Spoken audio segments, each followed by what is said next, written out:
লাকাদ কানা লাকুম ফি রাসূলিল্লাহি উসওয়াতুন হাসানাহ। আল্লাহ বলেন কিয়ামত পর্যন্ত যত মানুষ আসবে সমস্ত মানুষের জন্য অনুকরণীয় মডেল হলেন আমার নবী। আমার নবীর আদর্শের চেয়ে উত্তম কোন আদর্শ জগতের বুকে নাই। আল্লাহ বুঝাইতে চান, মানুষ তুমি তোমার পরিবার চালাবা, আমার নবীর দিকে তাকাও। তোমার ব্যক্তিগত জীবন চালাতে চাও, তোমার নবীর দিকে তাকাও। তোমার সমাজ চালাতে চাও, রাষ্ট্র চালাতে চাও, অর্থনৈতিক জীবন, রাজনৈতিক জীবন, যে জীবন চালাতে চাও না কেন, তোমার জীবনে যদি পরিপূর্ণ শান্তি আর সফলতা যদি অর্জন করতে চাও, ওরে দুনিয়ার অন্য কোনো মানুষের আদর্শের ভিতরে যাওয়া যাবে না। কারণ দুনিয়ার সমস্ত মাখলুকাতের আদর্শ নাপাক, আমার নবীর আদর্শ হলো পাক। সুবহানাল্লাহ। নবীজির আদর্শের বাহিরে সফলতার জন্য একজন মুসলমানের জন্য ভিন্ন কোনো আদর্শ আর পথ নাই।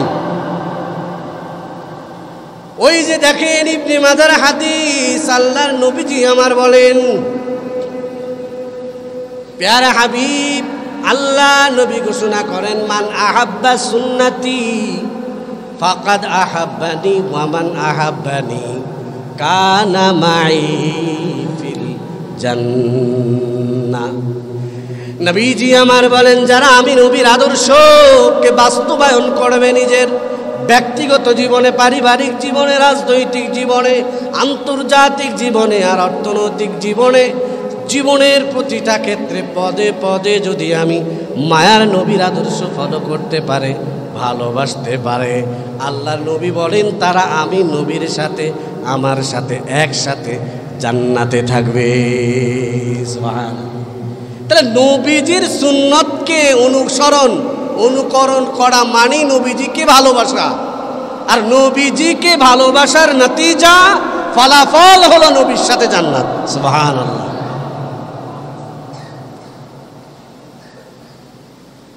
সূরা পড়েছি আপনাদের সামনে পরিচিত একটা সূরা, সূরা দুহা, 30 নম্বর পারা সূরা দুহা। আল্লাহ এই সূরার ভিতরে আমার নবীর শান আর মান, আমার নবীজির জীবনের অংশ বর্ণনা করেছেন।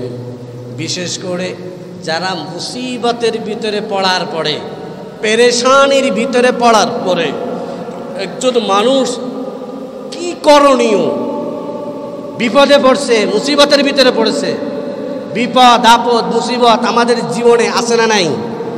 জোরে বলেন, আছে না নাই? মানুষ তার জীবনে সুখ আছে, দুঃখও আছে। বিপদ আসলে একজন মানুষ কি করবে? মানুষের করণীয় কি? মানুষ বিপদে পড়লে অনেক পেরেশানি, মানসিকভাবে ভেঙে পড়ে। ওই সময় যদি কেউ অর্থনৈতিক যদি সাহায্য নাও করতে পারে, দুটো কথা দিয়েও যদি তাকে অভয় দিতে পারে, প্রশান্তি দিতে পারে, তাহলে লোকটার মনোবল চাঙ্গা হয়। কি কথা ঠিক না বেঠিক? কয় তুই আমারে আর কিছু দিতে পারো, অভয়ের বাণী, এই কথাগুলাও মনের দিক দিয়ে অনেক বড় শক্তি যোগায়। মানুষ দৈহিক শক্তি যতটা না, দৈহিক শক্তির বলে যত না মানুষ কাজে আগ্রহী হয়, মানুষের আর্থিক যদি মনোবল যদি চাঙ্গা হয়, তাহলে মানুষ কাজে কর্মে কর্মঠ হয়, উদ্যমী হয়, সাহস পায়। এই কথা বলেন ঠিক না বেঠিক? নবীজি আমার পেরেশান। সূরা দুহা নাজিল হওয়ার কারণ যদি আমরা খেয়াল করি, সূরাকে মুফাসসিরিনে কিরাম বলেছেন মোটিভেশনাল সূরা।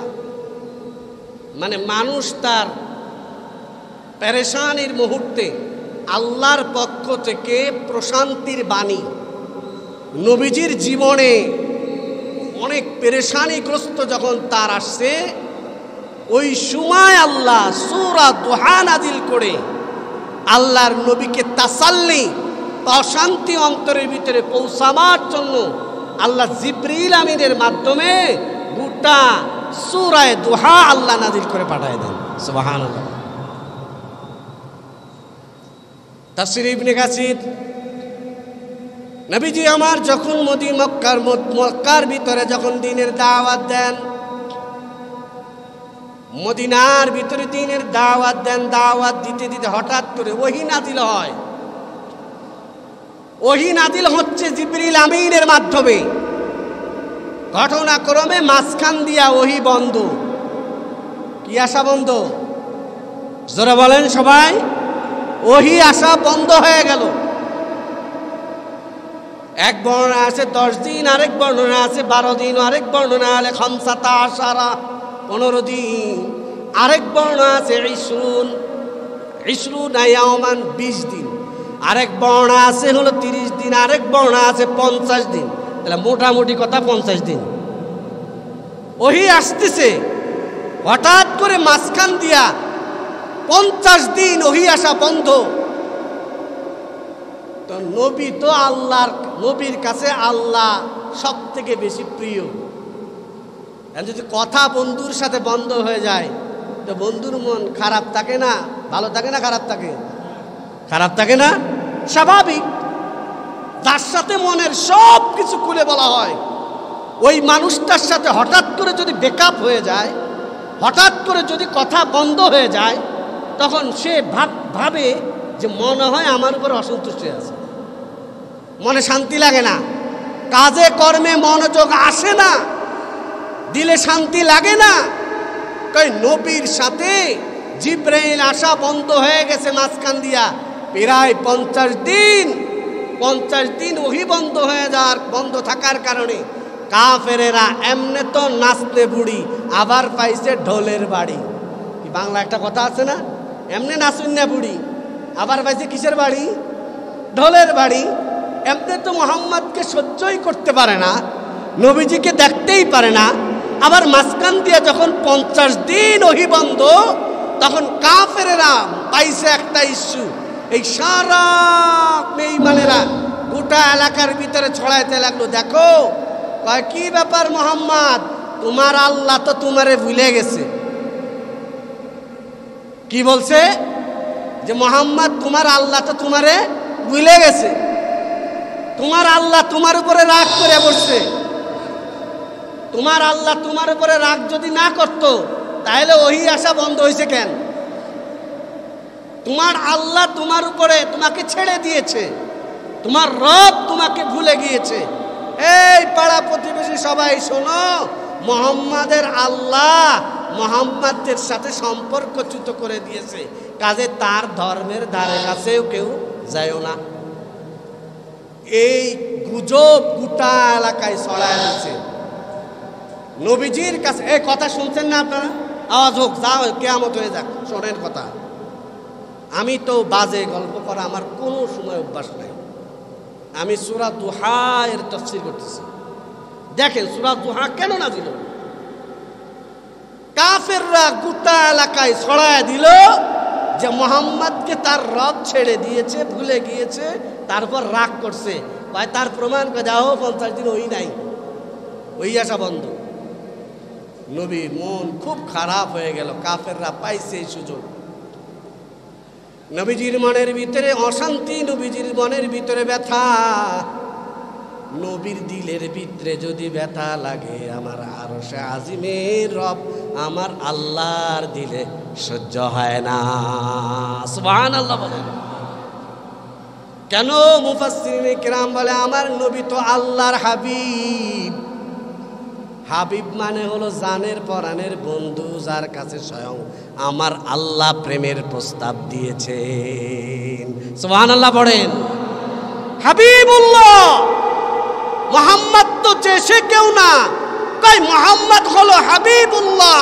মুহাম্মদ আল্লাহর কাছে আগ বাড়ায়া প্রেমের প্রস্তাব দেয় নাই, আমার আল্লাহ নিজেই আমার নবীকে তার বাড়িতে বেড়াইতে নিয়ে গেছেন, সেখানে যায় প্রেমের প্রস্তাব দিয়েছেন। সুবহানাল্লাহ বলেন। এজন্য আমার নবী হলেন হাবিবুল্লাহ। আর আল্লাহর কাছে যে প্রেমের প্রস্তাব দেয় ওটাকে বলা হয় খলিলুল্লাহ। যেমন ইব্রাহিম প্রেমের প্রস্তাব আল্লাহকে দিয়েছেন।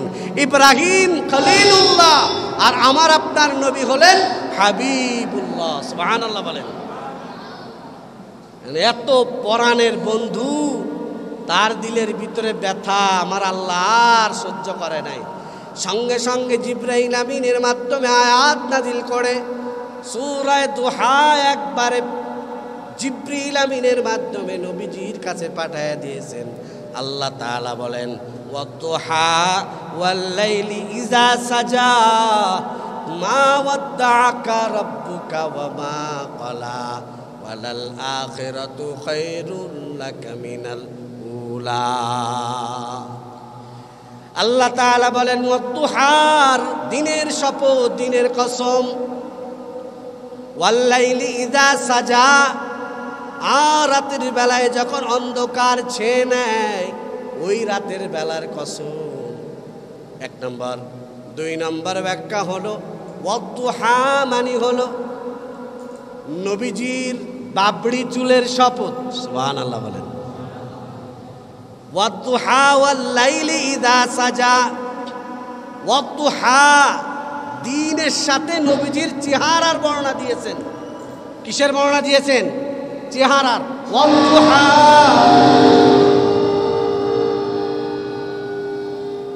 ওয়াদুহা, ওয়াদুহা মানে হলো শপথ, আমার প্রিয় নবীর রূপের শপথ। সুবহানাল্লাহ বলেন। ওয়াদুহা মানে প্রথম তর্জমা করলাম হলো দিনের শপথ। তাই সূর্য আকাশে উঠলে দিনের চকমক হয়ে যায়, আলোকিত হয়ে যায়।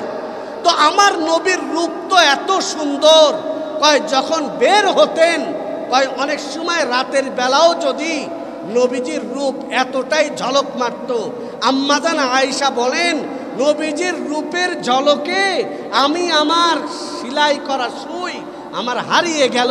নবীজি ঘরে ঢুকলেন, রূপ এতটাই বিচ্ছুরিত হলো, আমার অন্ধকার ঘরটা আলোয় আলোকিত হয়ে গেল। সুবহানাল্লাহ।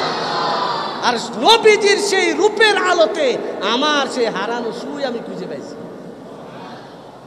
ওয়াদুহা, আল্লাহ বলেন নবী আপনার রূপের, আপনার চমৎকার রূপের কসম। ওয়াল লাইলি ইযা সাজা, আর লাইল মানে হলো নবীজির চুলের কসম। তার মানে হলো নবীজির চুল এত সুন্দর ছিল, এত চমৎকার ছিল। ওয়াল লাইলি ইযা সাজা, রাত সূর্য ডুবলে রাতের অন্ধকার যেমন ছেয়ে যায়, কই নবীজির চমৎকার চেহারা, পাগড়িটা খুললে মাথার চুল এত সুন্দর বাবরি চুল, কয় গোটা মুখটা ঢেকে যেত, এত সুন্দর লাগতো। কয় দিনকে যেমন রাত্রিতে ঢেকে নিলে যেমন অন্ধকারে ছেয়ে যায়, আল্লাহর নবীজির চেহারার উপরে যখন বাবরি চুল দুল খেত, রাতের অন্ধকার ফেল হয়ে যেত। সুবহানাল্লাহ। ওয়াদুহা ওয়াল লাইলি ইযা সাজা, আল্লাহ বলেন দিনের শপথ, ওয়াল লাইলি ইযা সাজা, আর অন্ধকার আচ্ছন্ন রাতের কসম। মা ওয়াদ্দাআকা রাব্বুকা ওয়া মা ক্বালা, মা ওয়াদ্দাআকা, আপনার রব আপনারে বলে নাই। সুবহানাল্লাহ। কাফির বেঈমানেরা এলাকায় এলাকায় কথা রটিয়ে দিয়েছে আল্লাহ নাকি মুহাম্মদ সাল্লাল্লাহু আলাইহি সাল্লামকে ভুলে গিয়েছেন। আমার আল্লাহ জিবরাইল আমিনের মাধ্যমে কুরআনুল কারীমের এই আয়াত নাজিল করে জানায়া দিলেন, মা ওয়াদ্দাআকা, ও নবী আমি আল্লাহ আপনাকে ভুলি নাই। সুবহানাল্লাহ বলেন।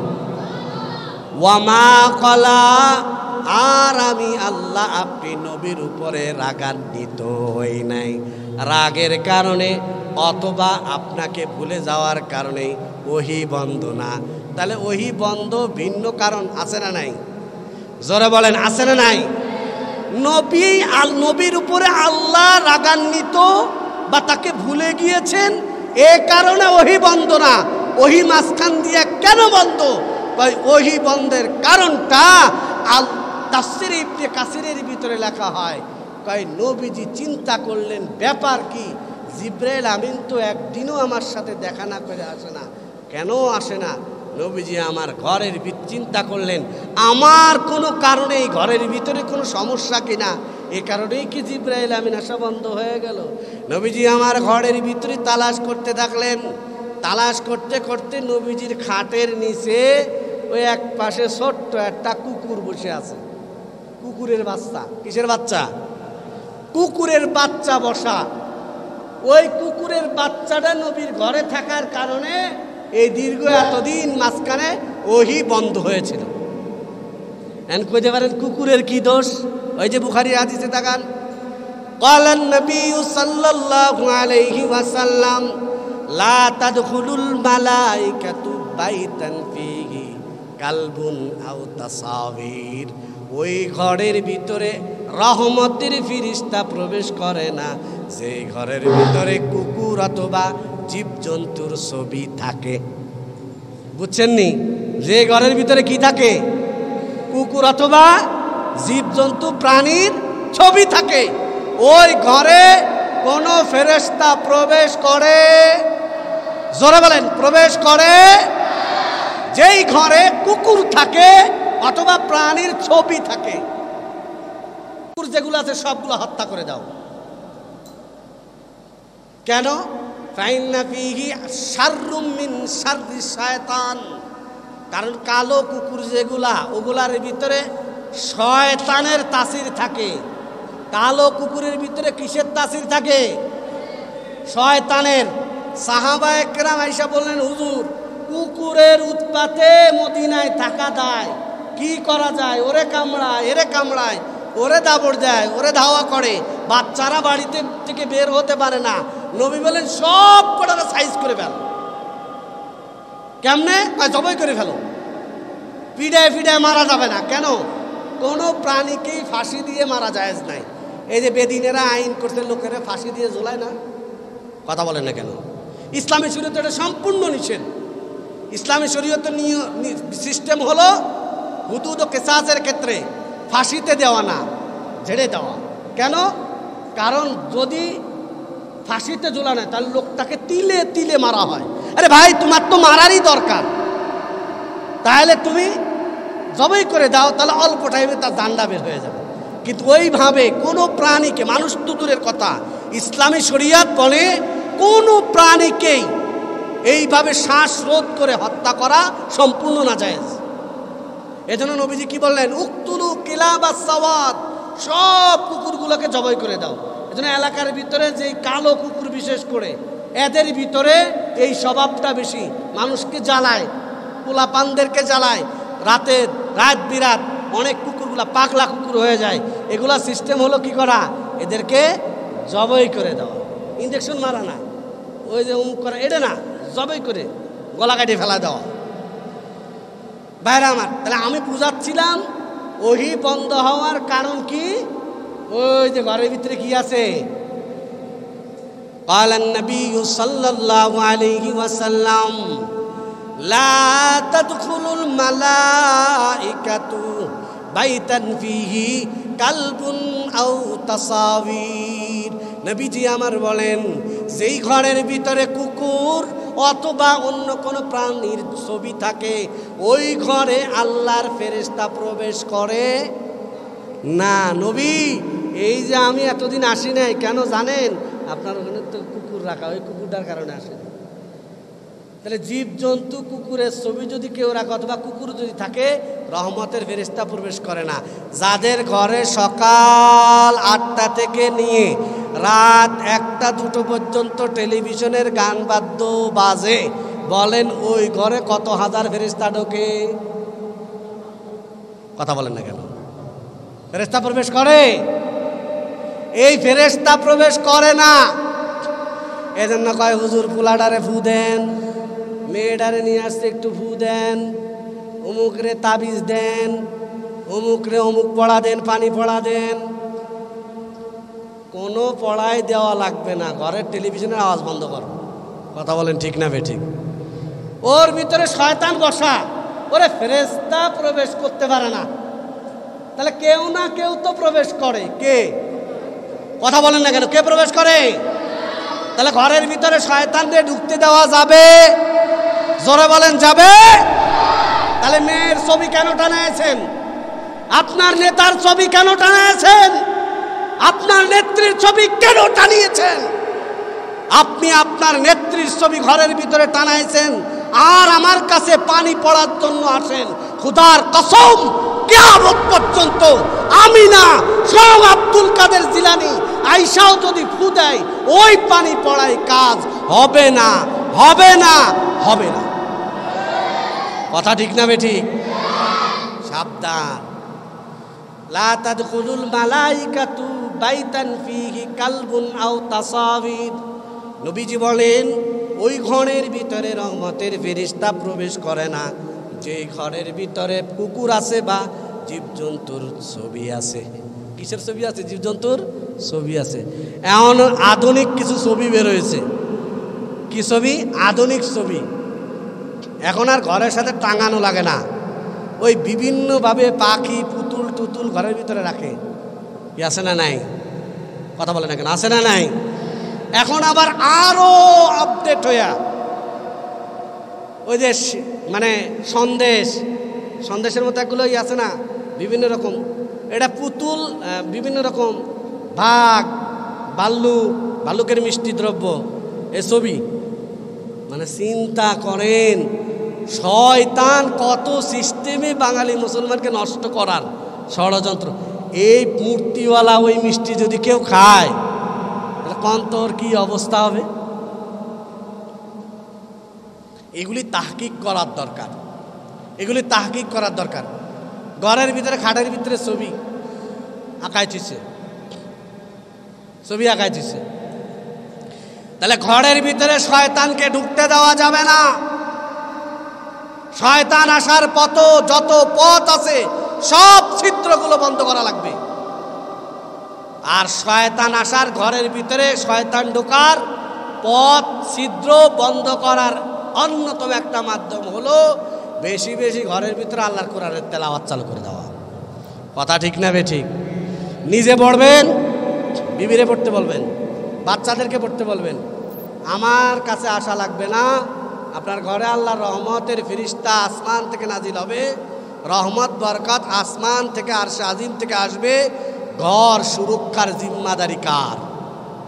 জোরে বলেন না কার? আল্লাহর জিম্মায় থাকলেন আপনি।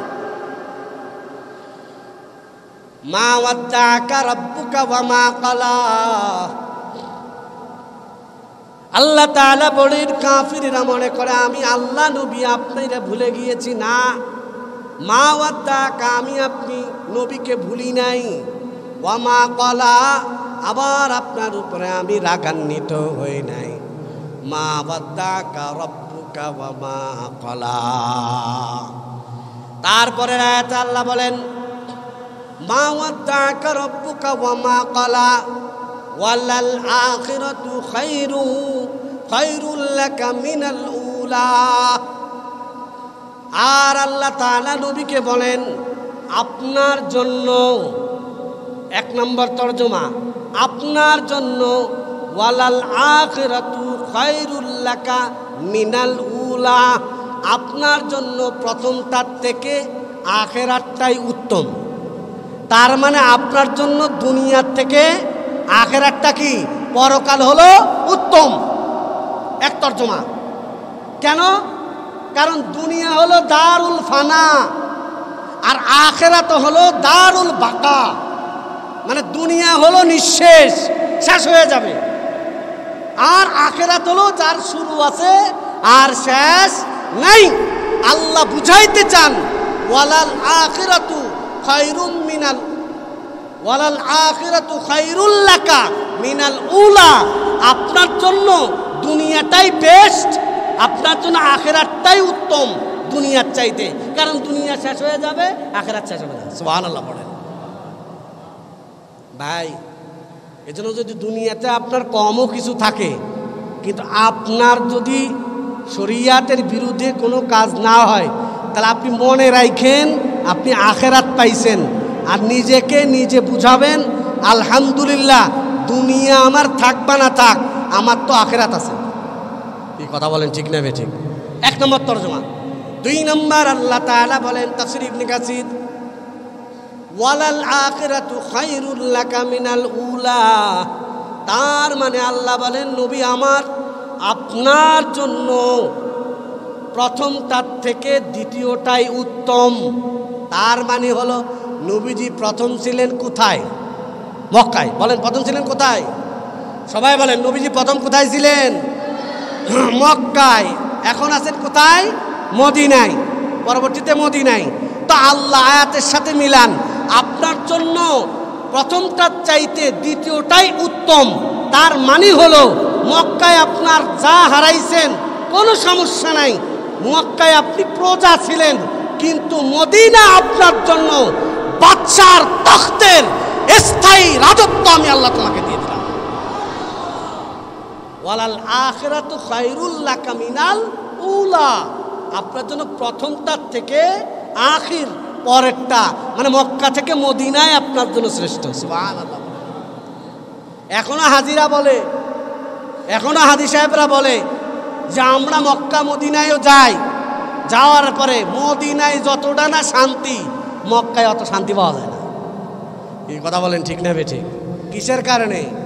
মদিনায় আছেন আমার আপনার নবী হাবিবুল্লাহ, উনি শুয়ে আছেন, উনার সাদকায়, উনার তুফাইলে আল্লাহ গোটা জগতের বুকে মদিনাকে শ্রেষ্ঠত্ব আর মর্যাদার ভান্ডার দিয়ে দিয়েছে।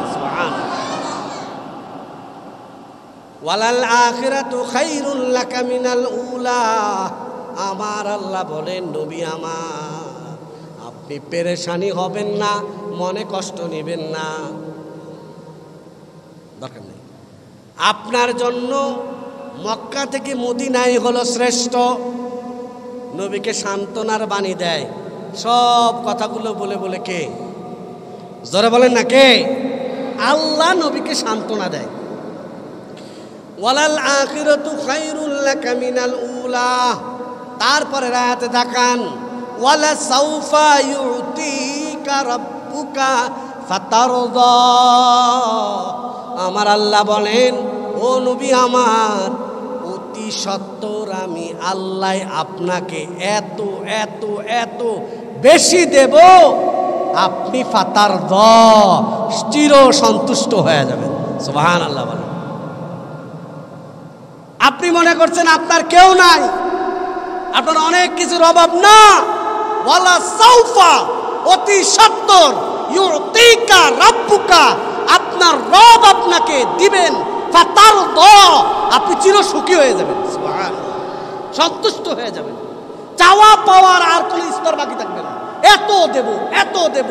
মুফাসসির বলেন এটার এক নম্বর ব্যাখ্যা হলো, আপনি মক্কা ছেড়ে কষ্ট করে মদিনায় আসছেন, আপনাকে এত বড় সাম্রাজ্য দেওয়া হবে, আপনি আর অসহায় থাকবেন না, আপনি বাদশার বাচ্চা হয়ে যাবেন।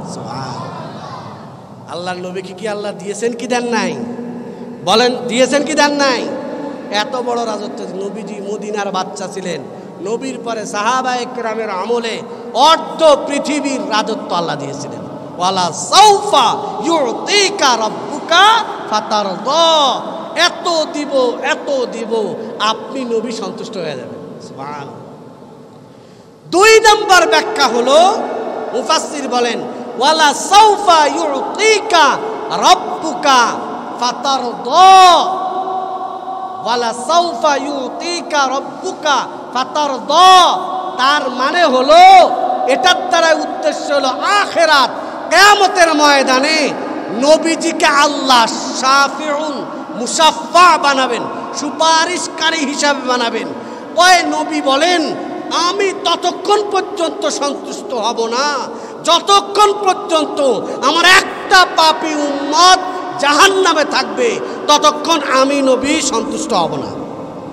সুবহানাল্লাহ, জোরে বলেন। তখন আল্লাহ কি বলেন? সাল ইশফা, ইশফা, নবী আপনি খালি সুপারিশ করেন আর জান্নাতের ভিতরে নিয়ে যান। সুবহানাল্লাহ। শাফিউন মুশাফফা, যিনি সুপারিশকারী, যার সুপারিশ গ্রান্টেড, আল্লাহ কবুল করে নেবেন। তো ওয়ালা সাউফা ইউতিকা রাব্বুকা ফাতারদা, এর মানে হইল পরকালে আপনি নবী যত জনকে সুপারিশ করতে মন চাবে, আপনার মনের চাহিদা অনুযায়ী এত মানুষকে সুপারিশ করার অনুমতি আমি আল্লাহ আপনাকে দিয়ে দেব। ওয়ালা সাউফা ইউতিকা রাব্বুকা ফাতারদা। এবার আল্লাহ বলেন আলাম ইয়াজিদকা ইয়াতীমান ফাআওয়া। আল্লাহ বলেন আলাম ইয়াজিদকা ইয়াতীমা, আপনাকে কি আপনার রব পায় নাই? ইয়াতীম, ইয়াতীম মানে যার বাপ নাই, কি নাই? বাপ মা নাই। যার বাপ নাই মা নাই এরে কি কয়? এতিম কয়। কি ঠিক আছে তো? যার বাপ নাই মা নাই এরে কি কয়? এতিম কয়। আলাম ইয়াজিদকা, আপনার রব কি আপনাকে পায় নাই? ইয়াতীমা, অসহায়, এতিম। 6 মাস মায়ের পেটে থাকা অবস্থায় বাবা বিদায় হয়ে গেল, 6 মাস বয়স যখন মা চলে গেল, আল্লাহ তাআলা বলেন আপনাকে তো আপনার রব এতিম পেয়েছিল, ফাআওয়া, পরে আবু তালেবের মাধ্যমে আশ্রয়ের কেন্দ্রবিন্দু, আশ্রয়ের দায়িত্বশীল আল্লাহ বানায় দিয়েছেন। সুবহানাল্লাহ। আল্লাহ বুঝাইতে চান, হে নবী, আপনার এক সময় কেউ ছিল না, মায়ের পেটে থাকা অবস্থায় আপনার বাবা চলে গেছে, 6 মাস যখন আপনার মা চলে গেছে, অসহায়, কেউ নাই, ওই সময় আপনাকে আশ্রয় দরকার। আপনার চাচা আবু তালেবেরকে দায়িত্বশীল আমি আল্লাহ বানায় দিয়েছি। সুবহানাল্লাহ।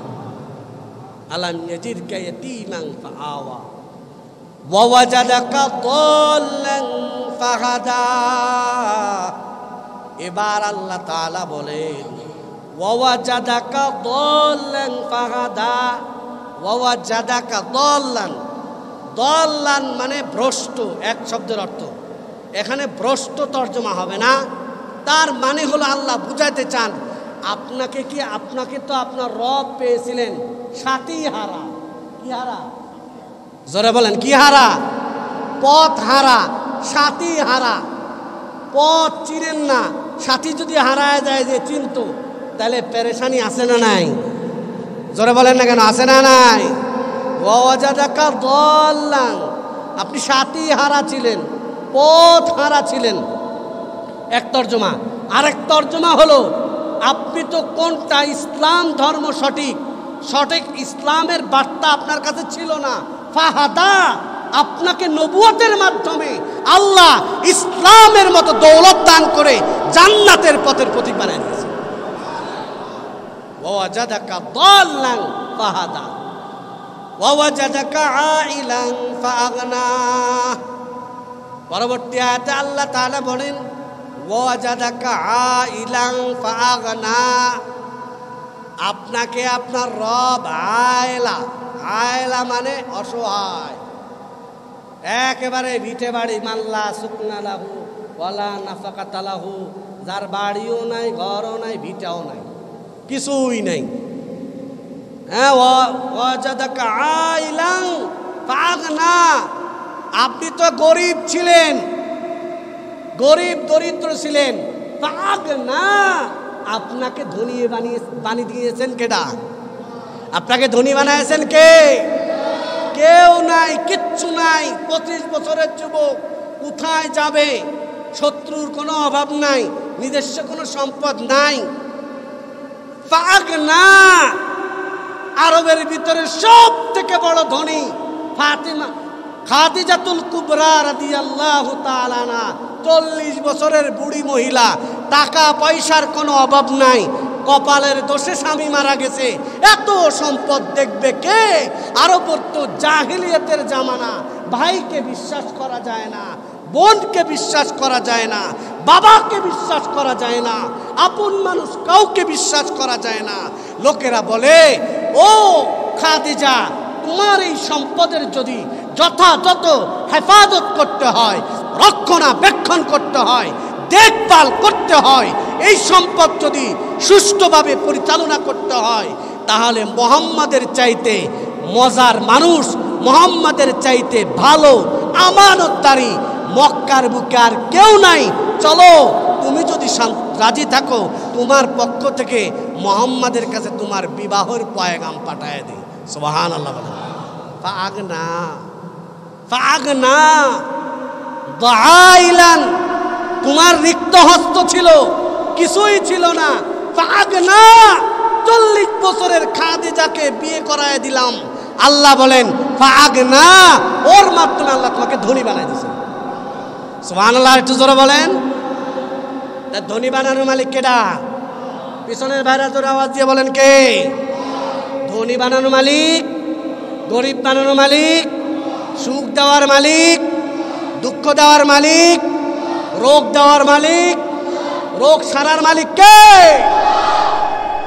ওয়াজাদাকা আইলান ফাগনা, আপনি রিক্ত হস্ত ছিলেন, আপনার তো কিছুই ছিল না। ফাগনা, খাদিজার মাধ্যমে আপনাকে আল্লাহ ধনী বানায় দিয়েছেন। এক তর্জমা।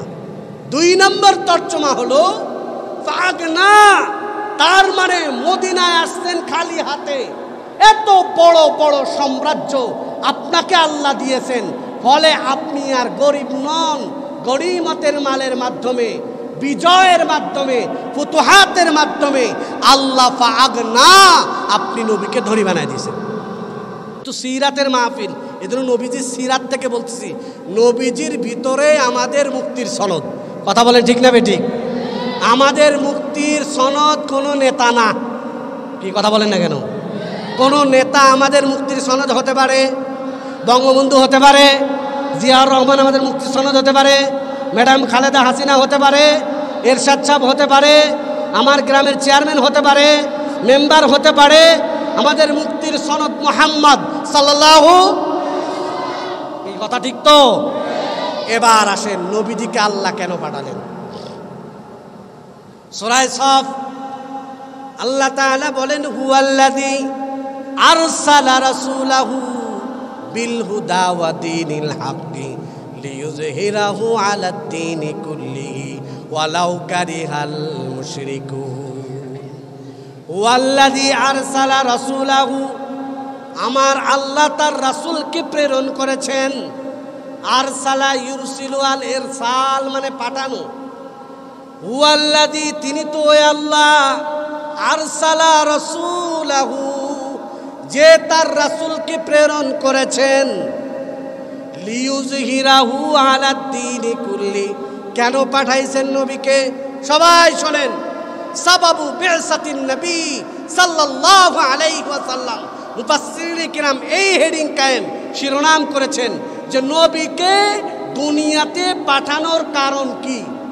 এর অন্যতম কারণ হলো আল্লাহ বলেন লিইয়ুযহিরাহু আলাদ দীনি কুল্লি, সমস্ত দিন, মতবাদ, ধর্মের উপরে ইসলাম ধর্মকে বিজয়ী আদর্শ রূপে প্রতিষ্ঠিত করবার জন্য আল্লাহ তার নবীকে দুনিয়াতে পাঠাইছেন।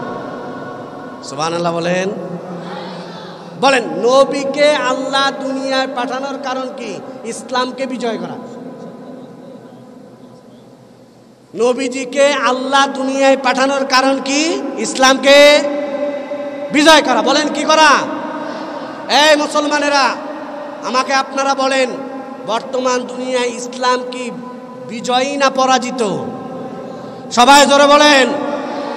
এবার আসেন আরেকটা তত্ত্ব শোনাই, ভালো করে কান খাড়া করে শোনেন। নবীজি বলছেন মান তামাসসাকা সুন্নতি ইনদা ফাসাদি উম্মতি ফালাহু মিয়াতু আজরে শাহীদিন, রাওয়াহু ইবনে মাজাহ। ইবনে মাজাহর হাদিসে নবী বলেন, আমার উম্মতের বিপর্যয়ের সময় কেউ যদি মৃত সুন্নাতকে জীবিত করে, একটা মৃত সুন্নাতকে কি করে? সবাই জোরে বলেন কি করে? তো মরা সুন্নত আবার কি? মানে যেটা মানুষ করে না, এটা হলো মরা আর কি। মরা সুন্নতকে যদি জীবিত করে, তো নবী বলেন 100টা গলা কাটা শহীদের সওয়াব পেয়ে কিয়ামতের ময়দানে সে উঠে যাবে। কয়শোটা? জোরে বলেন কয়শোটা? এক। সুবহানাল্লাহ তো যেই জোরে কইছেন, এরপরে কি কইবেন? সুবহানাল্লাহ কইবেন না নাউজুবিল্লাহ কইবেন? আল্লাহই জানে। শোনেন, তর্জমা ভালো করে বুঝেন। নবীজি কি বলছেন? যে আমার উম্মতের বিপর্যয়, মানে আমলের বিপর্যয়ের সময় একটা সুন্নাতকে, মৃত সুন্নাতকে জীবিত করবে। নবীজি বলেন 100 গলা কাটা শহীদের সওয়াব নিয়ে কিয়ামতের ময়দানে সে উঠবে।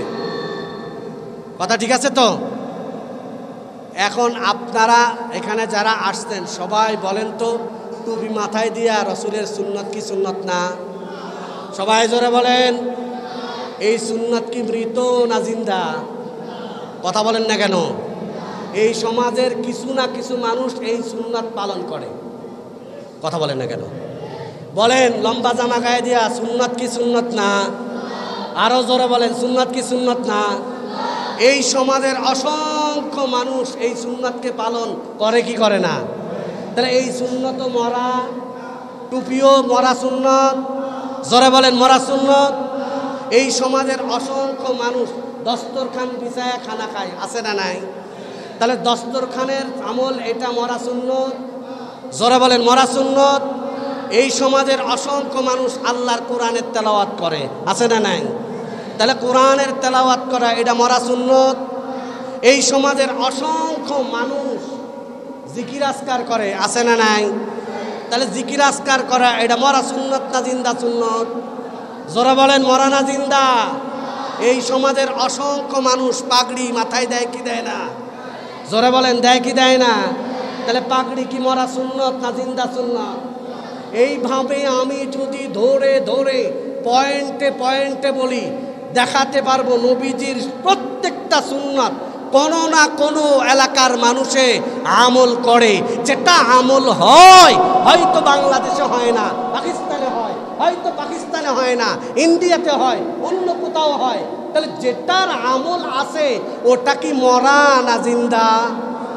জোরে বলেন মরা না জিন্দা?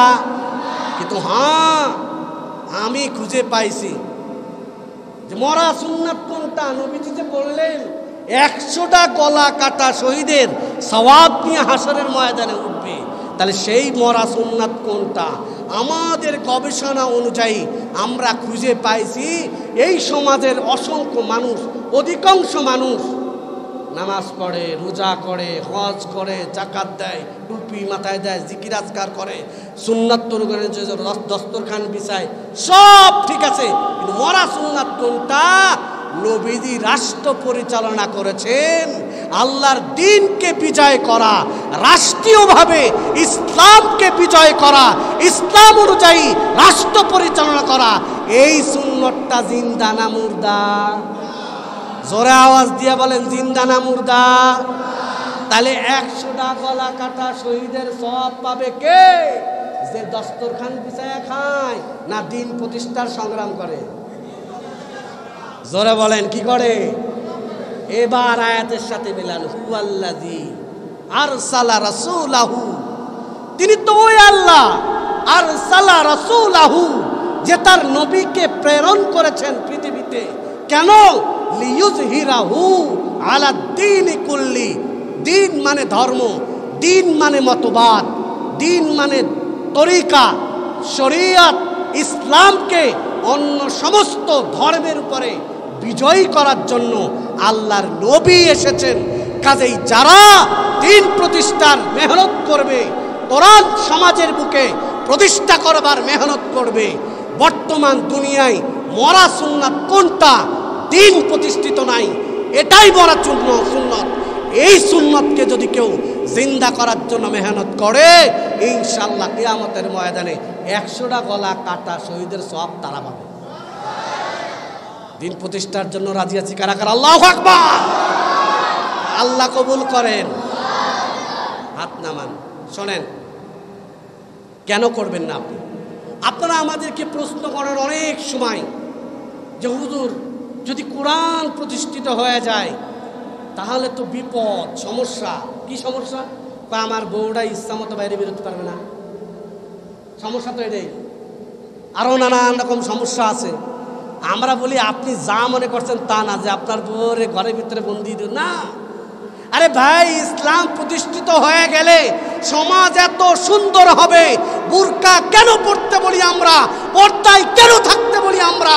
কারণ সমাজের ভিতরে শিয়াল মার্কা লোক আছে না নাই? হ্যাঁ, শিয়ালে যদি মুরগিতে পায় চান্স পায় মুরগিরে আস্ত রাখে? কথা বলেন না কেন? ছাড়া মুরগি যদি বনে জঙ্গলে যায় শিয়াল তো তারে ধরবেই। কি কথা বলেন, ঠিক না বে ঠিক? তো আমরা বলি কোরআন কায়েম নাই, ইসলাম কায়েম নাই, ইসলামের আদর্শ সমাজের ভিতরে নাই, যে কারণে সমাজের রন্ধ্রে রন্ধ্রে শিয়াল রূপী কিছু যুবকেরা ঘুরে বেড়ায়। তোমার বউ আর আস্ত থাকবে না, তোমার মেয়েটা আর আস্ত থাকবে না। এজন্য আমরা বলি স্বাধীনভাবে চলো, কিন্তু ইসলাম যখন প্রতিষ্ঠিত হয়ে যাবে শিয়াল একটা মানুষের ভিতরে থাকবে না, ওর জায়গা যেখানে জঙ্গলে থাকবে। কথা বলেন ঠিক না বেটা? ও গর্তের থেকে বের হতে পারবে না। তো যেখানে গর্তের থেকে শিয়ালই নাই, তো সেখানে এত চিল্লাচিল্লির কোনো কারণ নাই। তোমার মেয়েটা কলেজে যাবে, কোনো সমস্যা নাই। তোমার মেয়েটা ভার্সিটিতে যাবে, তোমার মেয়ে চাকরি